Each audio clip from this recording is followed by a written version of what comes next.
Giawhag sa Emergency Operation Center sa Dakbayan sa Subo ang mga taong nagkinaugalingod og antigen test ug naka-home isolate sa pagpakig-alayon sa Barangay Health Emergency Response Team o sa EOC. Aniyang report.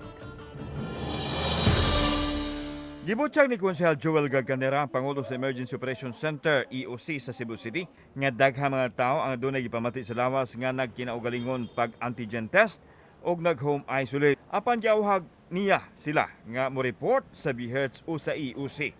Matod pa, may nungdanon kini aron magiyahan sa insaktong pamaagi ang mga pasyente nga naara sa balay sa pag-manage sa balatian o sa mga angayang himuon. Gidugang sa EOC official nga basin mo tumaw ang problema sa gayon nga mobalik na sa trabaho kadtong mga nag-home isolate nga wa mo coordinate sa EOC. Nasayran nga gidasig sa Cebu City ang home isolation alang sa mga pasyenteng mild symptomatic aron dili mapuno ang matambalanan. Apan gikinahanglan nga adunay proper coordination sa BHERTS ug sa EOC. Mas maayo well managed na to kay perhaps wa sa mo kibaw kung sa inyong angay pagabuhaton nasa sud sa panimalay. Samtang may ubos ang inadlaw nga COVID cases sa Cebu City, sulod na sa pipila ka adlaw nga posibleng gumikan sa kagamay sa nagpatest atol sa weekend.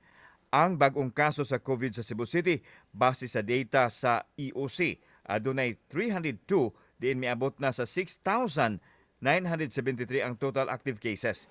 Nakatala usab og 26 ang namatay sulod sa buwan sa Enero, din duha niini ang bag-o.